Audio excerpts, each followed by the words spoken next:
di episode perdana kali ini aku nggak sendirian, aku kedatangan dua narasumber keren dari Anak Lanang Fans. Nah, di sini ada official atau manajernya dari Anak Lanang Fans, yakni Mas Muhammad Fadil Naufal Abian. Mas Fadil bisa perkenalan dulu? Oke, saya Muhammad Fadil Naufal Abian dari Prodi Pendidikan Kepelatihan Olahraga Angkatan 2022. Oke, salam kenal ya Mas Fadil ya. Kemudian di sini ada salah satu pemain nih dari Anak Lanang Fans, yakni Mas Muhammad Rizky Febriansyah.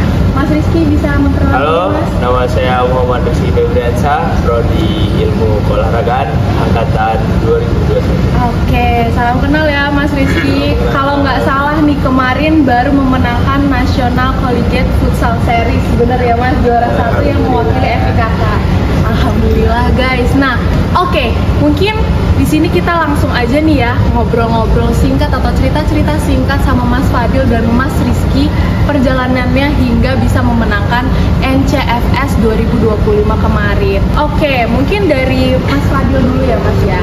Mungkin di sini aku mau ngebahas tentang general dulu nih, tentang futsal sama perbedaan futsal sama sepak bola, karena banyak yang keliru ya Mas. Kayak misalnya, oh ternyata atlet sepak bola tuh bisa jadi atlet futsal juga kata mereka, atau mungkin kebalikannya. Sebenarnya apakah bisa atau ada perbedaan yang signifikan sih Mas? Kalau menurut saya pribadi, sepak bola dengan futsal itu sebenarnya bisa dibilang kayak kakak beradik, cuman dibedakan dari segi ukuran bola sama ukuran lapangan. Itu yang kelihatan paling signifikan. Yang berikutnya ada juga dari segi peraturan. Kalau di sepak bola itu mau pelanggaran berapapun nggak ada yang namanya second penalty, gampangnya seperti itu. Tapi kalau di futsal setelah 5 atau 6 ya, 5 pelanggaran berturut-turut dalam satu babak itu akan dikenakan second penalty. Seperti itu yang bisa menjadi pembeda antara sepak bola dengan futsal. Tapi secara keseluruhan sebenarnya sama saja, sama-sama olahraga bola besar yang dimainkan dengan kaki. Oke, berarti nggak terlalu jauh beda gitu ya, Ya. Kalau misalnya, apakah yang bisa sepak bola pasti bisa futsal atau yang bisa futsal pasti bisa sepak bola Pak? Tergantung Tergantung orangnya, betul. Kalau dari Mas Fadil sendiri gimana? Kalau dari saya sendiri, dulu ketika masih jadi pemain itu jujur saya bisa main bola, cuman saya nggak bisa main futsal. Kenapa? Karena futsal itu benar-benar harus mengandalkan kecepatan berpikir yang ekstra, sepersekian detik, karena itu di ukuran lapangannya yang kecil. Mungkin di sepak bola bisa sekitar 1-2 detik untuk mikir setelah kontrol bola, tapi kalau di futsal benar-benar lebih cepat dari itu. Oke, berarti langsung satset. Ya, benar. Oh, makanya pas waktu itu tuh aku kayak nonton ya Mas, nonton futsal sama nonton sepak bola. Pas waktu nonton futsal tuh kesannya tuh kayak semuanya cepet banget Ya, gitu ya Mas, kegiatannya lebih cepat selesai juga dan Bener juga banget. orangnya satset banget gitu. Oke, kalau misalnya dari Mas Rizky sendiri gimana? Kan kalau nggak salah ini Mas Rizky juga dari UKM futsal ya Mas? Betul? Betul. Oke. Nah itu gimana? Apakah dulu Mas pernah dari sepak bola terus ke futsal atau emang basicnya futsal sendiri? Benar, saya juga dulu pemain sepak bola. Oh, oke. Kenapa Mas beralih ke futsal sendiri? Alasannya? Alasannya sih saya coba-coba Pak. Tapi kita lihat aja seru aja Pak. Oke, berarti lebih sering futsal Mas? Iya, lebih seru futsal. Oke. Kenapa tuh Mas serunya? Apakah lebih satset tadi kata Mas Fadil sendiri atau bagaimana? Ya, udah lebih santai. Oh iya, berarti lebih capek ya kalau Iya, misalnya lebih sepak capek, bola lebih ya? capek. Karena lapangannya besar juga mungkin ya kan? Temponya juga kan ini. Oh, oke. Berarti kan dulu dari Mas Fadil sendiri kan dulu juga pernah jadi atlet, mungkin atlet sepak bolanya. Betul. Nah, kalau misalnya sekarang menjadi manajernya nih Mas, manajer Anak Lanang Fans nih. Kemudian terus bidangnya futsal, apakah Mas ada culture shock tersendiri atau seperti apa? Mungkin bisa diceritain dari atlet. Kalau dari atlet sebenarnya tidak ada perbedaan, sama sekali nggak ada perbedaan, karena tinggal bagaimana. Apalagi kalau ya intinya gini Mbak, kalau dari atlet itu kan hubungannya hanya ke pelatih saja. Tapi kalau sudah menjadi manajer, otomatis akan lebih meluas lagi. Selain hubungan cara bonding saya ke atlet, ke pelatih, karena kemarin di NCFS ada BA-nya juga ke BA, plus sama ada hubungannya ke supporter juga. Nah itu yang benar-benar harus saya kuasai, belajar untuk menguasai keempat aspek tersebut kalau ketika menjadi manajer. Tapi ketika atlet benar-benar ya udah urusan saya cuman clear ke pelatih aja kayak gitu. Iya, berarti cuma fokus mainnya gimana ya, Mas? Benar, gampangnya seperti itu. Oke, berarti gimana apa ya Mas? First impressionnya menjadi manajer dari anak lanang Pepsi sendiri, kan di sini ada pemainnya nih, salah satu pemainnya, apakah ada seluk-beluk yang bisa disampaikan juga atau bagaimana? Kalau NCFS ya Mas ya? ya, kalau dari saya sendiri karena kebetulan saya juga baru di anak lanang ini, benar-benar baru kemarin ini NCFS. Tapi kalau sama orang-orangnya saya rasa nggak baru karena beberapa kali juga sebelumnya itu saya juga sering kayak ngopi bareng mereka. Nah ternyata uniknya dari anak lanang ini, chemistry mereka ini terbentuk dari kegiatan ngopi tadi. Bukan futsal sendiri ya Mas? Ya futsal juga, tapi kebentuk chemistry tersebut dari ngopi itu. Jadi karena saya menganggap ini juga saya terapkan di UKM sepak bola, karena kebetulan saya juga pelatih UKM sepak bola. Apa yang ada di lapangan itu tidak semuanya dapat dikeluarkan dengan baik oleh pemain maupun oleh manajer dan pelatih. Tapi ketika sudah dalam satu meja seperti ini, otomatis apa yang sebenarnya tidak terpikirkan di lapangan pasti akan tercetuskan. Nah itu yang bikin satu sama lain itu saling mengerti. Itu kalau dari saya seperti itu. Berarti sebelumnya anak lanang Pepsi itu manajernya bukan dari Mas Fadil ya? Bukan. Berarti Mas Rizky udah pernah pergantian manajer udah beberapa kali? Orang pertama jadi manajernya anak-anak Mas Fadil. Oh sebelumnya itu? Sebelumnya benar-benar mereka ngurus sendiri. Iya. Oke. Mungkin dari Mas Rizky sendiri nih, gimana perasaannya tiba-tiba ada manajer yang otomatis kan lebih banyak komunikasinya, kan lebih buat ngebondingnya atau mungkin lebih memperhatikan pas waktu saat di lapangannya, bagaimana interaksi antar lingkungannya seperti itu pas di perlombaan. Mungkin ada apa ya Mas, kesan sendiri punya manajer di anak lanang Fems ini Mas? Kesannya gimana ya? Alhamdulillah banyak, bisa bantu banyak Mas Fadilnya. Kayak gimana Mas contoh? Semua banyak bantu deh, contohnya entah itu ngurus di lapangan, di luar lapangan. Oke, jadi berarti kayak pas waktu sebelum ada Mas Fadil ini agak kelabakan ya Mas, kayak harus ngatur sana sini. Ya. Berarti kalau misalnya dengan adanya manajer ini sangat membantu ya dari internalnya anak lanang Fems ini. Mungkin selain itu kan berarti kan lebih ke personal antara manajer sama pemainnya nih Mas. Mungkin di sini bisa lebih diceritain sama Rizky deh sebagai pemain nih. Kan kemarin nih Mas abis memenangkan nih National Collegiate Futsal Series nih Mas. Gimana sih Mas perjalanannya sampai bisa di titik itu anak lanang gitu mewakilkan FIK? Mungkin bisa diceritain Mas? Ya, alhamdulillah juara ya, manajer. Ya hitungannya persiapannya kurang sih Mbak. Kurang persiapan, kita uji coba berapa kali? Baru 2 kali aja. Iya, baru 2 kali. 2 kali Mas, langsung bisa menang kayak gitu? Ya karena pemainnya juga itu aja Mbak. Ya sama yang dibilang Mas Fadil, chemistry-nya udah ada. Gitu. Jadi lebih mudah gitu ya? Iya, lebih gampang. Oke. Mungkin dari sebelum ini apakah dari Mas Rizky sendiri gitu kan, apakah pernah anggota ganti tim atau ini sudah selama di anak-anak Pepsi? Oh, ganti tim. Iya. Apa perbedaan yang Mas rasakan ketika ketemu orang baru buat di tim futsal sendiri? Sebenarnya nggak ada Mbak, sama aja.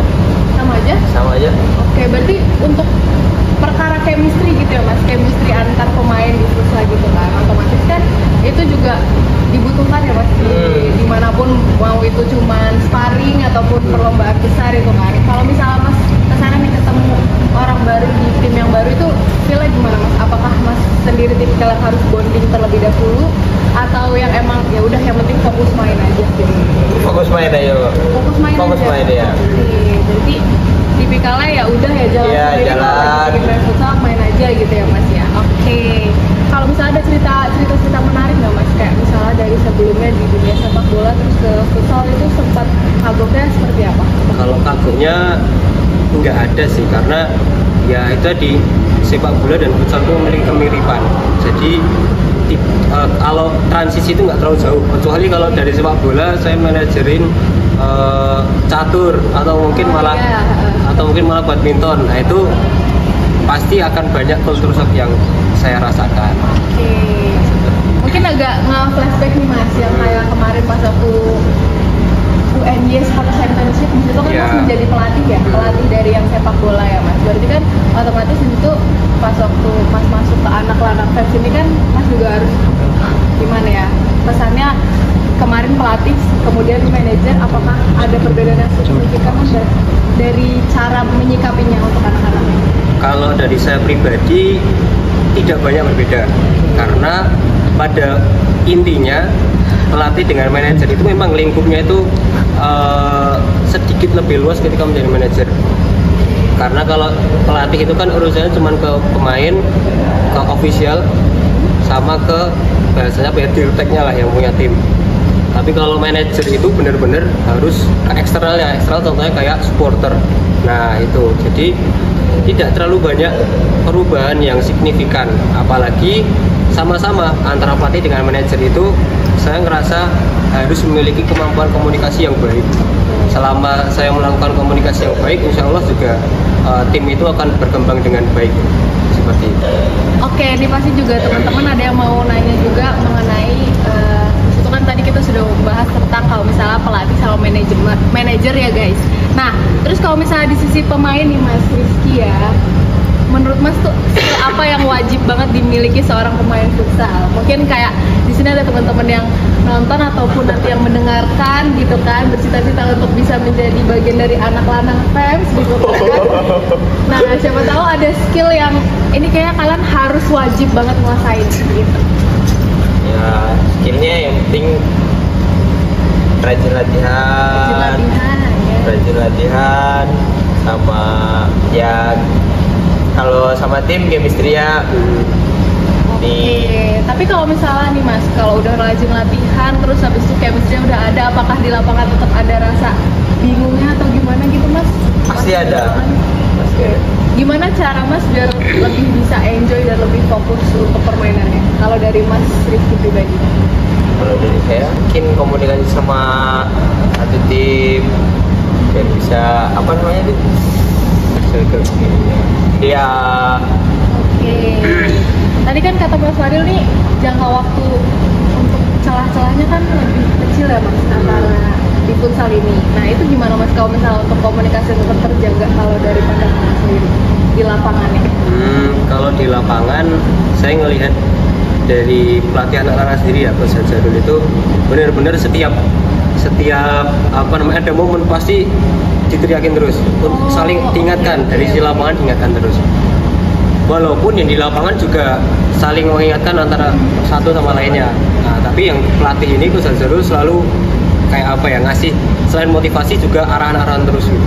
Berarti dari dalam lapangannya juga, dari pelatihnya juga gitu ya, berarti masih saling support. Nah, saya kan mungkin aku sendiri tuh nggak terlalu apa ya Mas, belum pernah namanya main futsal sendiri ya Mas di lapangannya gitu kan. Nah, kalau misalnya nih Mas Rizky sebagai pemain, otomatis kan di lapangan juga pasti ada pressure-nya sendiri ya Mas, ditonton banyak orang, terus pasti juga menjaga kepercayaan para teman-teman tim, habis itu apalagi diteriakin pelatih juga. Gimana nih Mas cara tetap fokusnya buat ngedenger semua suara kayak gitu dari Mas pribadi tuh gimana cara ngeredain emosinya di dalam pikirannya gitu?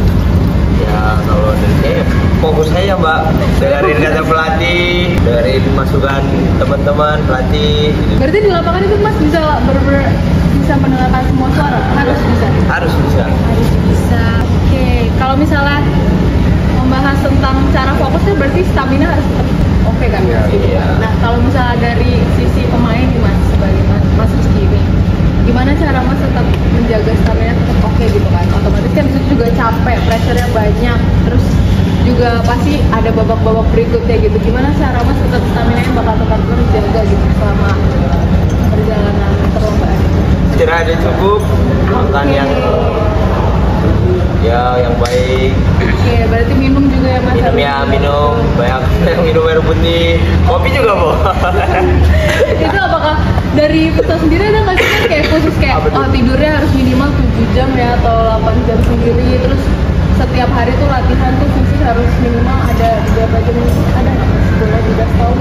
Kalau dari saya, kalau di futsal pasti ya semua, nggak cuma futsal, semua olahraga pasti ada. Tapi tergantung cara kita ngelatih fisik itu tergantung penggunaan kita ketika di lapangan itu bagaimana. Kalau di sepak bola, anggap saja misalnya latihan fartlek lari gitu. Ya larinya kita fartleknya bisa saja seukuran lapangan itu, walaupun cuman satu sisi saja, tidak full, tapi mungkin bisa bolak-balik atau muter setengah lapangan aja itu bisa.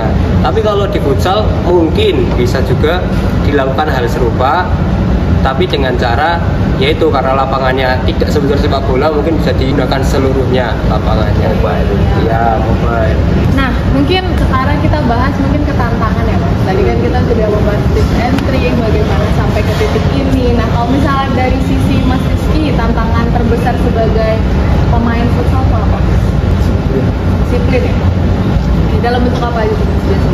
Ya kayak datang terlambat latihan, entah itu ke gor. Ya berarti tetap ada punishmentnya ya Mas? Tetap Ada.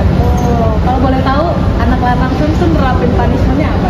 Sebenarnya, atau seperti apa?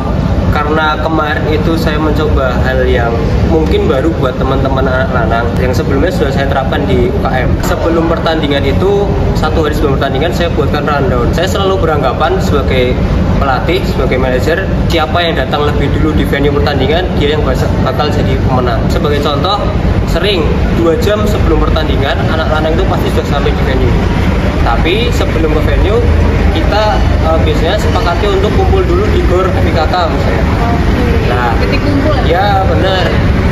Nah nanti kalau semisal saya mau misalnya jam 16.30 kita kumpul, jam 16.35 kita berangkat, ya berapapun yang hadir 16.35 tetap harus berangkat. Sisanya kalau walaupun itu yang datang cuma 3 orang, 4 orang tetap harus berangkat. Sisanya nanti ditinggal. Itu salah satu bentuk punishmentnya. Berarti bagaimanapun ya udah mereka mau jalan sendiri, mau naik gojek, terserah mereka. Benar, terserah mereka. Karena saya beranggapan juga teman-teman ini kan kalau sudah menjadi mahasiswa khususnya itu kan sudah dewasa, sudah tahu lah mana yang baik, mana yang kurang baik, sudah tahu. Jadi bagaimana mereka memanage waktu, bagaimana mereka maintenance kegiatan mereka untuk biar bisa tepat waktu, itu ya jadi urusannya mereka masing-masing seperti itu. Guys, kalau kalian pengen menjadi bagian dari anak lanang FEMS tuh ataupun di dunia olahraga khususnya futsal, kalian harus bisa belajar untuk disiplin. Nah kalau misalnya itu kan di sisi pemain nih dari Mas Rizky, berarti yang paling sulit adalah disiplin ya Mas. Sekarang kan pasti udah rasa males, rasa yang nunda-nunda kayak aduh Benar. menit lagi aja mandinya gitu kan. Nah kalau misalnya dari sisi manajer gimana Mas? Official aja. Apa ya? Yang paling menjadi tantangan terbesar? Jadi tantangan terbesar kalau saya bagaimana caranya dalam waktu cepat itu bisa menyatukan pikiran antara saya sebagai manajer dengan pemain-pemain. Nah caranya sendiri itu di bonding. Kalau kita terbiasa dengan hal semacam kumpul-kumpul ngopi, yaitu mau nggak mau saya tetap harus ada di situ. Walaupun saya dalam kondisi sakit hati, dalam kondisi rumah jauh, saya usahakan tetap datang. Biar tahu kira-kira tuh teman-teman tuh punya pemikiran seperti apa. Saya ngerti saya tidak bisa menyatukan seluruhnya, tapi setidaknya saya bisa menyatukan 1 sampai 2 kepala saja. Kalau misalnya terpecah kan pasti jadinya tujuannya nggak Ya, sama benar. Kalau nggak nanti ngerasa kalau misalnya kok ego manajernya lebih tinggi ya, atau nanti pemainnya jadinya internalnya nggak cocok gitu. Ya. Ya. Berarti sering nih Mas kalau misalnya kayak lagi banyak tugas ternyata pada ayo sokin ngumpul gitu, berarti pasti harus gimana tuh cara ngebagi waktu ya? Belum menemukan hal seperti itu, tapi alhamdulillah selama perjalanan saya di NCFS ini sebagai manajer tidak ada hal semacam itu. Tapi kalau semisal sewaktu-waktu kok menghadapi hal semacam itu, ya saya tetap bagi prioritas.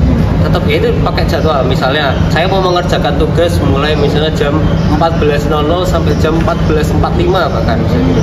Ya udah nanti jam 14.45 sampai jam 15.00 saya kumpul sama teman-teman. Ya itu saya tetap harus Oke. Berarti tantangan terbesar dari sisi manajer itu pembagian waktunya ya. Ya, Gimana benar. cara memanage waktunya secara dengan baik kan. Apalagi kan Mas juga di luar jadi manajer ada dunia Mas sendiri Ya, gitu ya. betul. Sebagai mahasiswa, oke. Kalau misalnya dari sisi pemain tadi disiplin ya Mas. Oke, mungkin di sini akhir-akhirnya nih Mas, kayak aku sendiri pingin nih tahu gimana sih rasanya bisa dibidik sekarang gitu, apalagi jadi juara 1 di CFS gitu kan 2025. Apakah ada pride tersendiri dari sisi pemain dulu deh, dari Mas Rizky sendiri, bagaimana Mas? Mungkin bisa diutarakan gitu, disuarakan ke teman-teman semua. Mungkin prediksi nggak ada, tapi emang lagi rezekinya aja ini anak lanang. Soalnya pemainnya banyak, kita ada pemain Liga Pro kayak gitu banyak juga. Berarti kesannya kayak alhamdulillah gitu ya Mas intinya.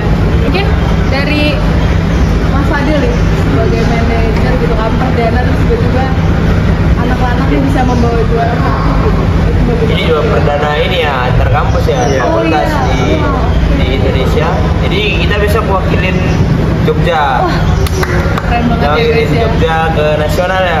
Alhamdulillah, insya Allah. Berarti ini lagi padat-padatnya latihan juga. Ya, Iya. Kalau boleh tahu nih kapan nih Mas untuk lomba itu, antar nasional ini? untuk nasional sendiri saya baru dapat kabar kemungkinan di bulan November akhir. November akhir. Gimana nih Mas persiapannya sejauh ini? Alhamdulillah karena setelah NCFS ini kan pemain-pemain futsal ini yang UKM ada event lagi. Oh, Tapi iya. eventnya itu bawa nama universitas, jadi yang dulu benar namanya Futsal UNI. Itu di UGM lagi, sama di UGM Futsal Championship, mainnya di tanggal 11 September sampai tanggal 21 September. Nah itu bisa kami jadikan acuan untuk menjadi parameter kira-kira nih tim-tim besok ketika nasional tuh mainnya seperti apa sih? Itu nanti Seperti besok nasional. besok nasionalnya juga. Oke, itu bisa ditonton Mas secara umum. Bisa. Jangan lupa nonton guys, dukung anak-anak fans ya guys. Oke, berarti kalau misalnya untuk masalah latihan-latihan udah terjadwal ya Mas? Alhamdulillah. Apakah 2 minggu sekali atau Masnya udah punya rencana sendiri Mas untuk anak-anak fans? Kalau latihan, bentuk latihannya? Untuk latihannya sendiri saya sih ngikut ya, kalau dari ngikut sama pelatihnya gimana, asalkan itu logis dengan pembagian 3 fase kayak persiapan umum, persiapan khusus sama kompetisi, itu saya setuju. Tapi kalau misalnya ditanyain apakah punya plan sendiri, saya jelas punya. Saya pengennya tetap 3 kali latihan dan 1 atau 2 kali ada pertandingan. Entah itu kalau futsal itu kan banyak itu rata-rata tarkam bahasanya. Nah itu bisa diikuti, misalnya latihan di hari Senin, Rabu sama Jumat. Nanti Sabtu sama Minggunya untuk tarkam pertandingan kayak gitu kecil-kecilan. Itu kan bisa untuk jadi bahan evaluasi selama seminggu ini latihan tuh, misalnya latihan defense. Di tarkam itu defense-nya gimana? Apakah baik atau masih ada yang perlu dievaluasi? Oke, berarti biar setiap minggunya selalu ada upgrade. Ya, gitu itu dia, biar benar. tahu kalau misalnya kayak dari para pemainnya tuh apakah ada yang kurang cocok sama ini sama itu, Betul, ataupun betul. dari strateginya. Berarti dari Mas Fadil sendiri sama manajer otomatis ada obrolan juga kan Mas sama pelatihnya sendiri? Ada. Oke, berarti dari 3 kepala itu ya, pemain, pelatih, sama manajer Iya. otomatis yang menjalankan. Kalau misalnya dari seputar futsal nih teman-teman ya, kalau misalnya dari sisi pemain kita udah tahu apa seluk-beluknya sampai ada di titik ini, karena kebetulan dari Mas Fadil dan juga Mas Rizky adalah dua-duanya juga sebelumnya dari sepak bola dan sekarang sudah beralih ke futsal. Dan mungkin tadi sudah disampaikan dari Mas Fadil juga kalau misalnya anak-anak fans nanti di September mau ada tanding juga dan ternyata bisa ditonton. Mungkin nanti teman-teman semua bisa datang juga untuk mendukung anak-anak fans untuk bisa memenangkan nasional ya Mas. Ya, amin. Oke, amin. Mungkin akhir-akhir nih Mas, bisa ngasih harapan nggak tentang futsal anak-anak fans sendiri dari Mas sebagai manajernya, dan juga mungkin dari Mas Rizky untuk harapan kedepannya anak-anak fans mau seperti apa dari sisi pemain dan juga sisi manajer. Mungkin dari Mas Rizky dulu kan sebagai pemain. Monggo. Mas Fadil. Oh, ya. Oke, Mas Fadil. Kalau harapan saya semoga benar-benar, karena ini kebetulan pemain-pemainnya kan mahasiswa akhir semua. Oh iya. Ketika besok sudah lulus, silaturahminya tetap terjaga. Amin. Iya. Namanya aja juga fans kan, Iya. family, keluarga. Jadi benar-benar silaturahmi terjaga, terus kedepannya tetap bisa menjalin hubungan yang baik antar sesama. Terus saya punya target sebenarnya setelah ngerti apa ya, kulturnya anak lanang ini sepertinya bakal asik kalau dibuat semacam tim yang lebih besar.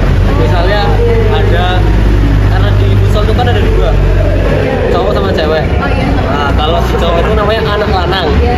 Nah, di cewek mungkin besok bisa cari pemain-pemain yang digabungin jadi namanya anak wadon, misalnya gitu. Nah, itu harapan saya sebenarnya. Ya semoga aja bisa terwujudkan seperti itu. Amin, amin. Berarti kalau misalnya futsal UNY ini baru anak lanang doang ya? Baru lanang. Ya. Sun nanti anak wadon ya guys ya. Buat teman-teman nih yang cewek-cewek yang bisa futsal bisa lah nanti Mbaknya pantengin juga terus. boleh. Oh, Boleh. aduh ya boleh mungkin nanti. Ngobrol. Iya.